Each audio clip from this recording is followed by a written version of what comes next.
The New South Wales Attorney General and the head of the State Police's Cybercrime Command have spoken about this to shed a bit more detail this morning about what we know at this point. And they say that this data breach was detected last week through a routine security inspection of the Justice Link database, and employees discovered that the database had been accessed unlawfully via an employee's account.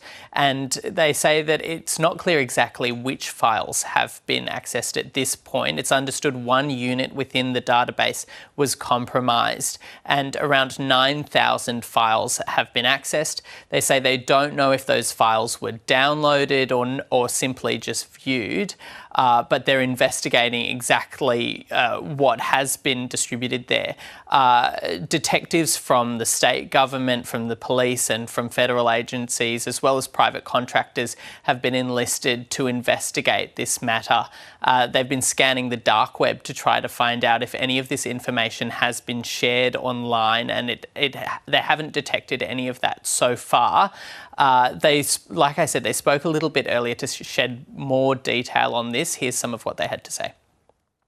Last week, while the cyber unit within DCJ was doing a routine maintenance and security check of the Justice Link system, they detected that some data within that system had changed. Upon further examination, they worked out that an account holder within the Justice Link system had gained an unlawful entry into that system.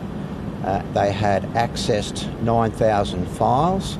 As soon as that breach was detected, the DCJ cyber experts moved quickly to shut down that user's account and to rectify the vulnerability. So, Sean, does this mean that an employee is behind the breach?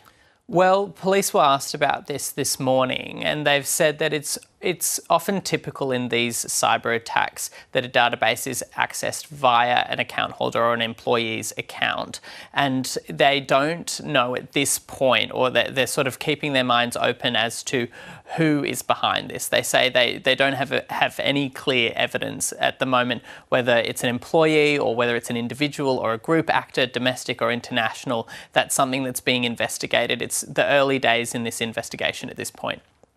And what's the reaction been to this so far?